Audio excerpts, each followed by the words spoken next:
오늘 말씀은 이 서머나 교회를 향한 말씀입니다. 서머나 교회 하니까 우리가 지도도 잘 몰라서 어디에 있는지 모르겠지만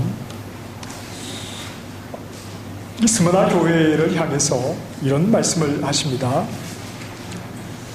내가 내 환난과 궁핍을 알거니와 실상은 내가 부요한 자니라. 너는 부자라. 이런 말입니다. 서머나 교회는 환난 때문에 궁핍했습니다. 그런데 이 궁핍한 교회를 향해서 주님은 너는 부자라. 이렇게 말씀을 하시는 겁니다. 제가 과거에 이제 목사 안수를 받을 때 저에게는 굉장히 중요한 날 아닙니까? 그래서 가까운 분이 저에게 양복을 한 벌 해주셨습니다. 이렇게 비싼 건 아니었지만 깨끗한 양복을 입었습니다. 그런데 저와 함께 목사 안수를 받는 분이 꼭 흥부와 놀부에나 나올 법한 그런 뭐죠? 이렇게 기웠다고 그럽니까? 양복을 입었는데 옷 끝이 다 해지고 거지도 안 입는 옷 같아요. 제가 볼 때.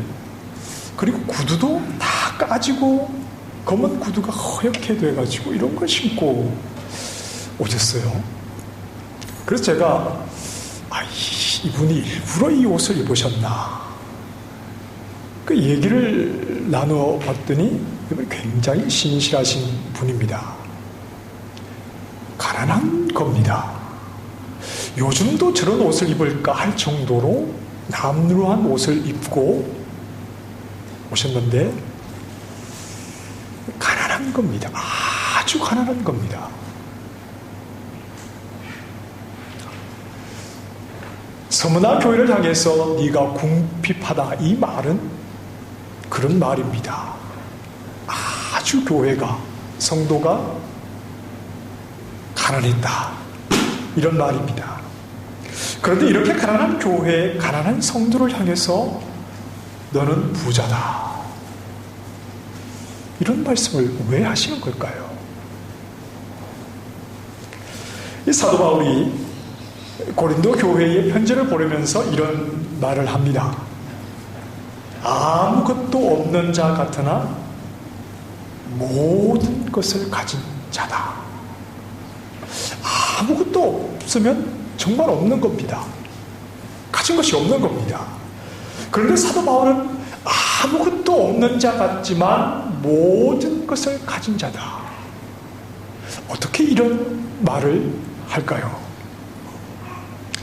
아무것도 없는 자 같으나 모든 것을 가진 자. 이 말을 뒤집어 보면 모든 것을 가진 자 같으나 실상은 아무것도 없는 자도 있을 수 있다는 말입니다. 누가복음 12장에 보면 예수님께서 비유로 어리석은 부자를 말씀을 해주셨는데 소출이 많아지자 창고를 넓히고 가득가득 저장을 해둔 뒤에 내 영혼아 이제 먹고 마시고 편히 쉬어라. 모든 것을 가진 자 같으나 그를 향해서 어리석은 자. 왜냐하면 아무것도 가진 것이 없었기 때문이지요. 자, 그렇다면 서머나 교회가 궁핍했지만 부자였습니다. 사도 바울은 아무것도 가진 것이 없는 것 같았지만 사람들의 눈에는 그렇게 보였지요. 사실이었습니다. 그러나 모든 것을 가졌다라고 말씀을 하고 모든 것을 가졌다고 생각하는 그 부자를 향해서 오히려 어리석은 자라고 말씀을 한다면 과연 주님이 말씀하시고 성경이 우리에게 가르쳐주는 우리가 믿음 안에서 생각해야 하는 부요함이라고 하는 것은 무엇을 말하는 것일까요? 진정 우리가 믿음 안에서 추구해야 하는 부요함이라고 하는 것은 어떤 것을 말하는 것일까요? 여러분 성경을 보십시다. 오늘 본문을 보시면 9절 말씀에 서머나 교회를 가리켜서 실상은 네가 부유한 자라, 너는 부자라, 이렇게 말씀을 하셨습니다. 그리고 부자이기 때문에 할 수 있는 일이 있다고 말씀을 하시는 겁니다. 다시 말해서 부자라면 이것을 할 수 있어야 부자다, 이렇게 말씀을 하는 겁니다. 10절에 고난을 두려워하지 말아라.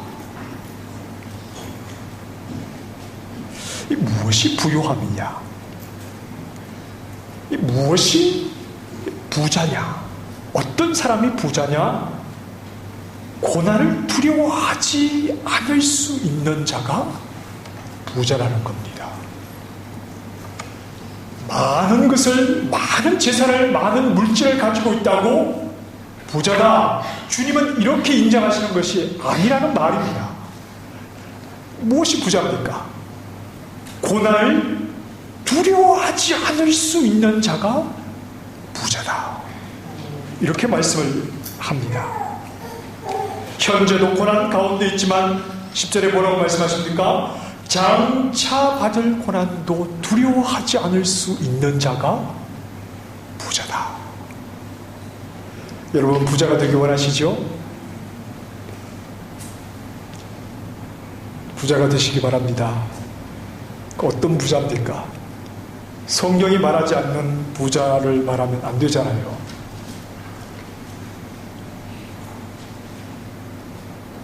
장차 오는 고난을 두려워하지 않는 이런 부자가 될 수 있기를 바랍니다. 큰 소리로 아멘 하셔야죠. 이 서머나 교회에게 찾아온 고난이라고 하는 것은 빼앗기는 겁니다. 자기 물질도 빼앗기고, 또 어떤 권리도 빼앗기고, 심지어는 목숨까지도 빼앗겨서 자기에게서 사라지게 되는 것, 이것이 그들에게 찾아온 고난이었습니다. 이 스무나 지역은 에베소 지역에서 좀 좌측으로 가면 역시 항구 도시였습니다. 이 스무나 지역은 황제 숭배 사상이 과열된 그런 지역이었습니다.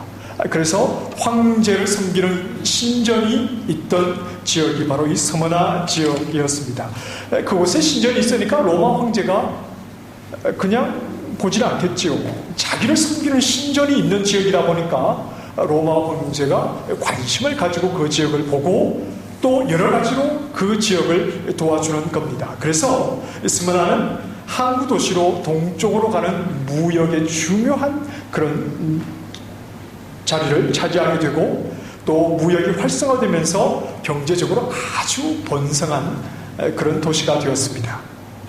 자, 이렇게 황제의 영향력이 강한 무역 도시에서 경제 활동을 하기를 원하면 누구나 예외 없이 길드라고 하는 무역조합, 상인조합에 가입을 해야 합니다. 상인조합에 가입하게 되는 절차 가운데 반드시 중요한 절차가 하나 있는데, 그것은 로마 황제의 그 상을 향해서 나의 주님이라고 고백을 하고 머리를 숙이고 엎드려야 합니다. 상인조합에 가입된 사람들은 경제활동이 자유로워집니다. 그리고 굉장히 안정된 삶을 살 수가 있게 되지만, 그러나 가입하지 않은 사람들에게는 어려움이 오게 되지요. 상인조합에 가입한 사람들과 공평하게 거래를 할 수도 없고, 또 로마 정부의 혜택을 제대로 받지 못하니까 그들의 인권도 제대로 보장을 받지 못하는 겁니다.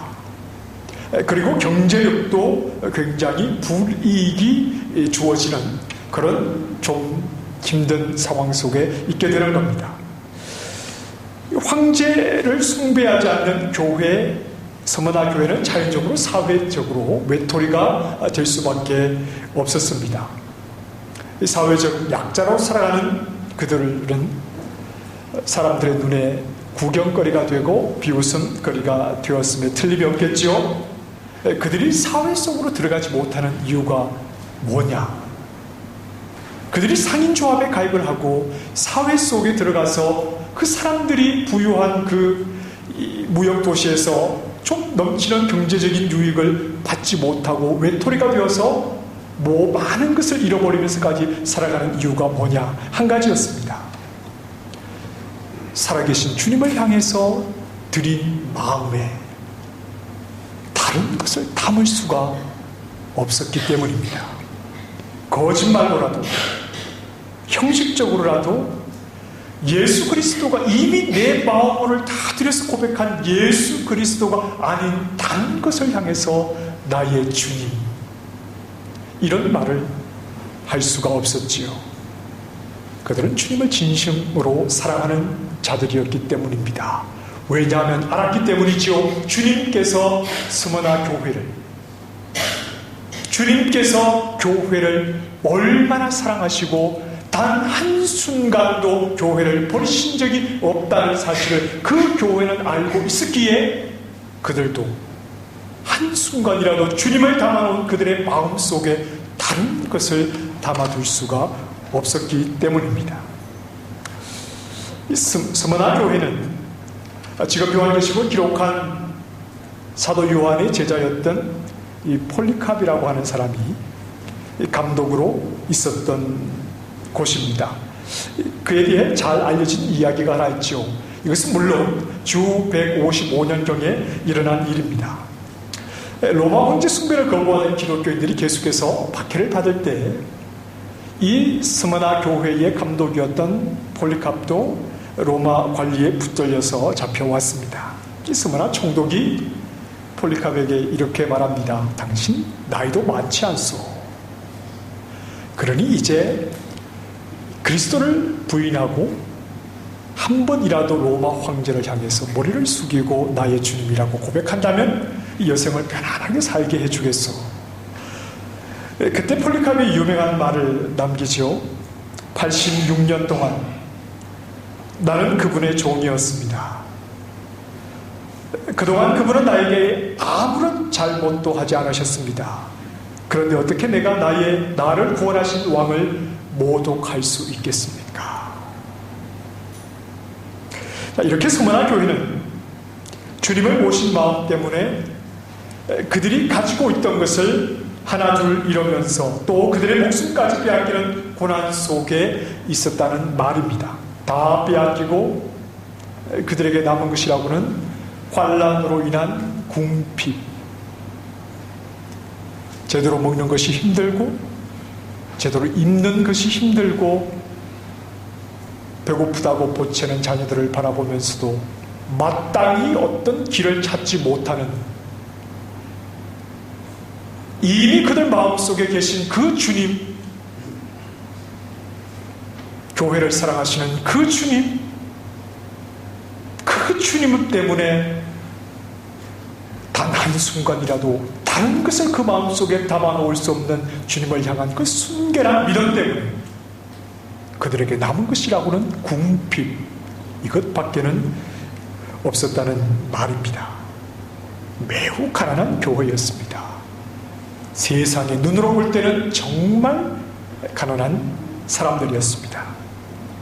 하지만 그것은 실체가 아니라고 말씀합니다.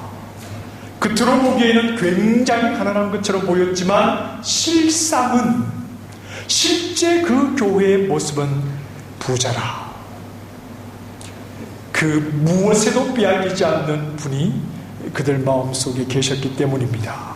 다 빼앗겨서 세상의 눈에는 가진 것이 없는 것처럼 보여도 주님이 그들의 소유가 되어주셨기 때문입니다.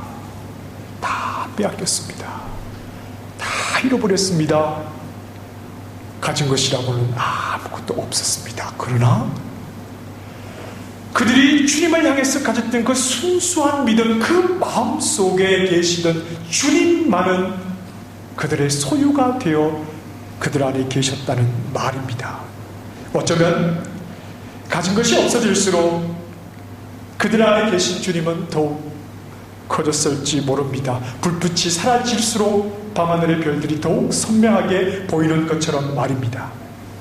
내가 작아질수록 그분은 더욱더 크시다는 것을 고백할 수밖에 없었을 것이고, 눈에 보이는 소유물이 줄어들수록 나의 소유가 되어주신 주님, 다 사라져도 주님만은 나에게서 떠나가지 아니한다는 이 고백이 더 귀중하고 진실한 고백으로 드려졌겠지요.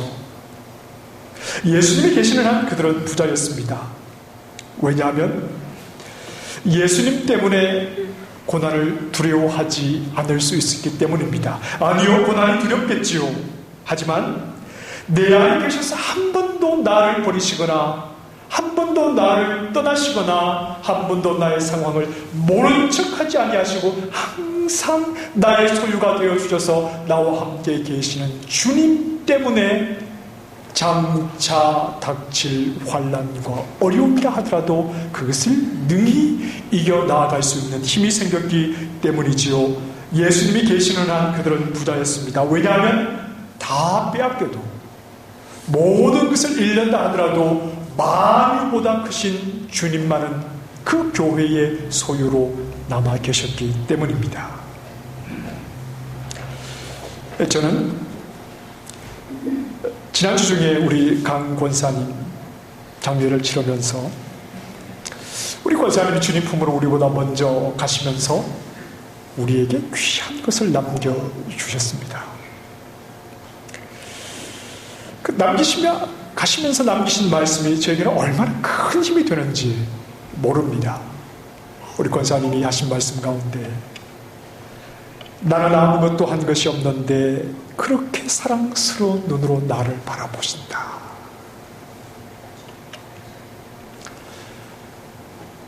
나는 아무것도 한 게 없는데 그렇게 사랑스러운 눈으로 나를 바라보신다.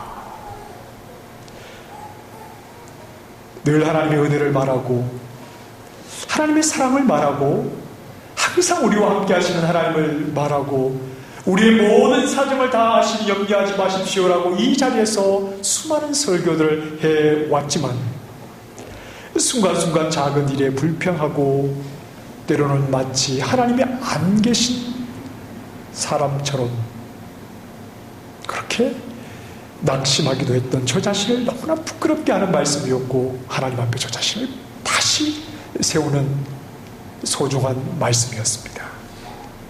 나를 사랑스러운 눈으로 늘 바라보시는 주님이 계신데 물질이 좀 없어도 세상에 좀 인정해 주지 않아도 그 삶이 좀 힘들어도 변함없이 나를 바라보시는 그분을 나 역시 믿음의 눈으로 바라보며 살면 되는 것 아닙니까?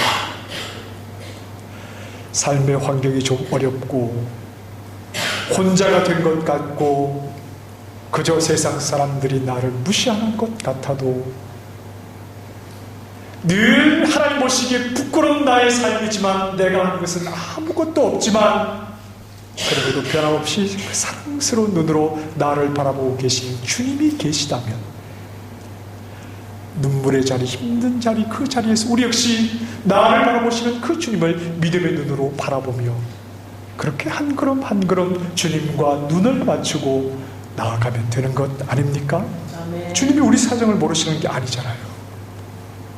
언제나 나를 사랑스럽게 바라보고 계시는 주님,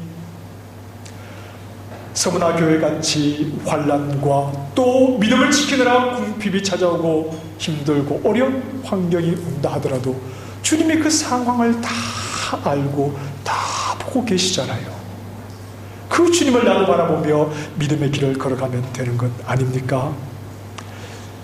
우리에게 작은 어려움이 하나 찾아올 때 그 어려움을 해결하는 방법은 주님 앞에 가서 엎드리는 것밖에는 없습니다. 작은 어려움 하나가 아니라 한꺼번에 여러 가지 많은 감당할 수 없는 문제가 와도 우리가 그 문제를 해결하는 방법은 주님 앞에 가서 엎드리는 것 아닙니까? 왜 엎드립니까? 우리를 보고 계시고 우리의 사정을 다 아시고 그분의 선하신 뜻을 따라 우리를 한 걸음 한 걸음 인도하고 계시니 어떤 문제, 어떤 어려움이 와도 어떤 상황에 처해도 모든 것을 다 잃어버리고 궁핍함 속에서도 그 주님을 바라보면서 주님의 인도하심을 기다려야 하는 것이 믿음의 삶을 사는 우리의 모습이 아닙니까? 주님 아닌 다른 것으로 만족함을 얻기를 원하지 않잖아요. 주님 외에 다른 것으로 우리가 기쁨을 누리기를 원하는 사람들이 아니지 않습니까? 스무나 교회는 로마 황제를 숭배하지 않는 이유로 경제적으로 큰 타격을 입고 가난한 교회였습니다. 그러나 그것으로 끝이 아니었습니다. 이 스무나 지역은 에베소와 함께 비교적 유대인들이 많이 살던 지역이었습니다. 주후 70년경에 이제 예루살렘 성전이 불타고 그 후로 한 3년이 지나면서 완전히 예루살렘은 무너지게 됩니다. 이렇게 예루살렘이 무너지자 많은 유대인들이 땅을 떠나서 이 스무나 지역과 에베소 지역에 와서 정착을 하게 됩니다. 기독교는 그저 유대교의 한 분파이겠거니 이렇게 생각을 했는데 시간이 흐를수록 유대인들은 기독교인들을 많이 박해하기 시작했습니다. 왜냐하면 유대인들 가운데 많은 사람이 예수 그리스도의 복음을 듣고 기독교인들이 되었기 때문입니다. 어떤 자료에 보면 이 스무나 교회의 성도들은 대부분이 유대인이었다고 말합니다. 이들이 예수 그리스도를 인정하지 않던 자들이 복음을 듣고 예수님을 그리스도로 고백하며 기독교로 왔기 때문입니다. 그래서 어쩌면 유대인들이 스무나 지역에 있던 스무나 교회를 많이 괴롭혔을지도 모릅니다. 교회를 박해하는 유대인들을 가리켜서 오늘 말씀은 사탄의 회당이라 이렇게 말씀을 합니다. 요한복음 8장 42절에 보면 예수님께서 메시아로 오신 예수님을 거부하고 예수님을 사랑하지 않는 유대인들을 향해서 이렇게 말씀을 합니다. 하나님이 너희 아버지였으면 너희가 나를 사랑하였으리니 이는 내가 하나님께로부터 나와서 왔음이라. 너희는 너희 아비 마귀에게서 났다. 유대인들을 향해서 사탄의 회당이라고 부르신 것은 그들이 예수님을 사랑하지 않는 자들이었기 때문입니다. 다시 말해서 마음속에 스무나 교회가 그러했던 것처럼 예수님을 마음속에 두지 않고 살았던 자들이라는 말입니다. 스무나 교회가 왜 박해를 받고 왜 유대인들로부터 또 어려움을 겪게 됩니까? 이유는 하나지요. 그들 마음 가운데 예수님이 계시기 때문입니다. 예수님만을 온 마음을 다해서 유일한 주님으로 모시고 있었기 때문입니다. 그러나 그들 마음속에 계신 예수님은 환난을 당하게 하는 원인이기도 했지만 모든 환난을 이기게 하는 부요함이기도 했다는 사실입니다. 그들 마음속에 계신 주님은 모든 것을 빼앗기지 않는 그들의 진정한 소유가 되었기 때문이지요. 예수님이 주시는 부요함이 얼마나 크든지 주님은 죽도록 충성하라 이렇게 말씀을 합니다. 10일 동안 환난을 받으리니 내가 죽도록 충성하라. 여기서 말하는 10일이라고 하는 것은 환난이 정해져 있다는 겁니다. 어느 순간 정해져 있는 그 환난을 받기까지 죽도록 충성하라는 말은 죽기까지 충성하라는 말입니다. 죽음이 오더라도 충성하라는 말입니다. 환난 때문에 힘들고 어렵고 환난 때문에 죽음이 온다 하더라도 믿음을 포기하지 말고 끝까지 내 안에 계신 내가 소유한 예수 그리스도를 사랑하는 마음을 포기하지 않고 끝까지 믿음의 길을 달려가라. 그들에게 약속하시는 것은 생명의 관을 주시겠다. 그리고 둘째 사망의 해를 받지 않게 하겠다 하시는 말씀입니다. 우리가 이 상급에 대해서 말을 합니다. 이 땅에서 믿음 생활을 잘하고 또 헌금 생활을 잘하고 교회 봉사를 열심히 하면 하나님 나라 천국에 가면 상급이 클 것이다 이런 말을 하지요. 그러면 상급이 뭡니까? 그러면 면류관이다, 황금집이다 이런 물질적인 것으로 말을 합니다. 우리가 하나님 나라에 갈 때 천국에 가면 상급이 있습니까? 있습니까? 없습니까? 있습니다. 상급이 있죠. 그런데 그 상급은 우리가 생각하는 그런 물질적인 상급이 아닙니다. 그리고 상급에는 차별이 없습니다. 1등, 2등, 3등 열심히 전도하고 열심히 봉사한 순서대로 더 큰 면류관, 꼴찌는 조그마한 면류관. 우리가 하나님 나라 천국에서 받게 될 상급은 물질적인 것도 아니고 차등이 있는 것도 아닙니다. 우리가 얻는 구원은 오직 은혜로 얻는 구원이지요. 이 은혜라는 말에 가장 어울리지 않는 말이 공로라는 말입니다. 은혜라는 말에 가장 어울리지 않는 말이 내가 일한 공로, 내가 세운 공로. 은혜는 자격이 없는 자가 받게 되는 겁니다. 내가 세운 공로가 다른 사람보다 많으니 나는 더 큰 상급을 받겠지. 그건 너무 세상적으로 생각을 해서 그런 겁니다. 자, 그럼 상급이 뭡니까? 우리가 천국에 가는 상급이 있는데 그 상급이 무엇입니까? 우리를 피로 사신 분이 누구십니까? 하나님이시지요? 하나님이신 예수님입니다. 우리는 하나님이 아니면 안 되는 자들입니다. 천사가 우리를 대신해서 죽은 것도 아닙니다. 하나님이 누구 다른 사람을 대신해서 우리를 대신해서 죗값을 지불한 것도 아닙니다. 하나님이 직접 하셨습니다. 이런 우리에게 어떤 상급이 만족이 될까요? 하나님입니다. 천국에 가면 상급이 있죠?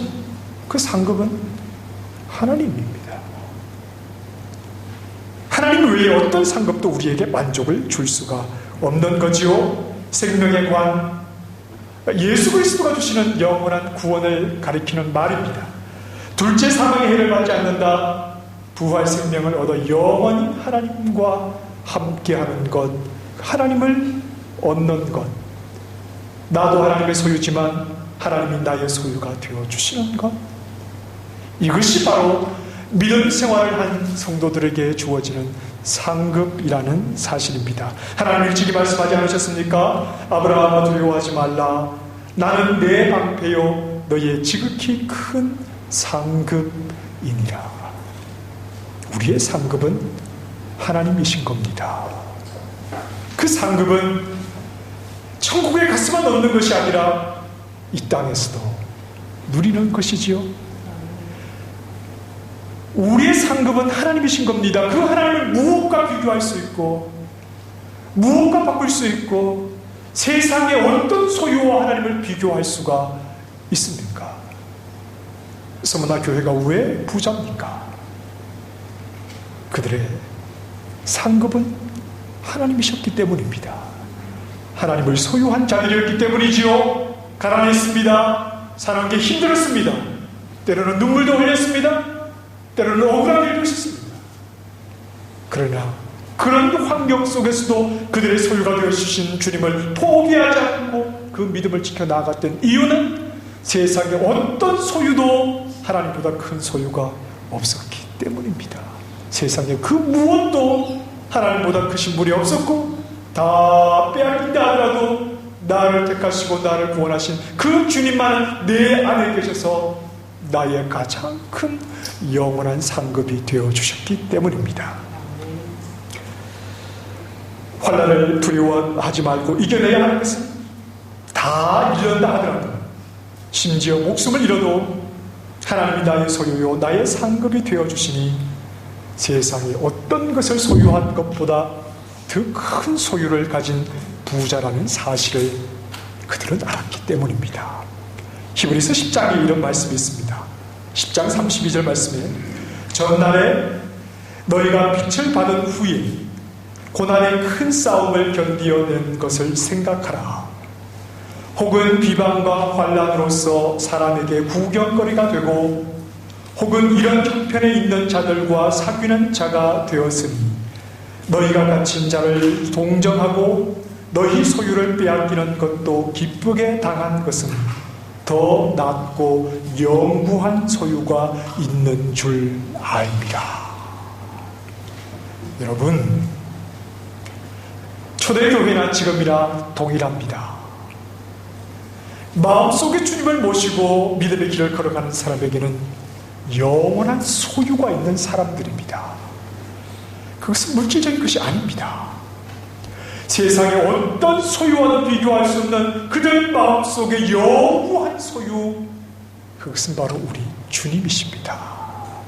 그 주님을 소유하고 살아가는 우리이기에 세상 것이 없어도 너는 부자다, 이렇게 말씀하는 것이고, 이 땅에서 하나님의 크심을 아는 자이기에 하나님 나라 가서도 다른 물질적인 것으로 상급을 요구하는 것이 아니라 육신을 입어서 하나님과 떨어져 있으나 이제 육신을 벗어 주님과 영원히 함께하면서 오직 하나님으로 기뻐하는 자들, 이들이 진정한 부자라고 성경은 말씀하는 겁니다. 이 땅에서도 그러하고, 그리고 영원한 하나님 나라에서도 빼앗기지 않는 우리의 소유시요 우리의 상급이신 예수님이 우리와 함께 하십니다. 그 주님께서 변함없이 사랑의 눈으로 지금도 나를 항상 바라보고 계시니 물질의 많고 적음에 너무 흔들리지 말고 어떤 상황 속에서도 내 안에 계셔서 나의 소유가 되어주시고 나를 부자라 말씀해 주시는 예수님으로 인해서 믿음의 길을 잘 걸어가실 수 있는 주의 종들이 되시기를 원합니다. 주님을 모신 마음의 부유함을 가지고 끝까지 믿음의 길을 걸어가시는 진정 부자가 되시기를 주님의 이름으로 축원합니다. 기도하겠습니다.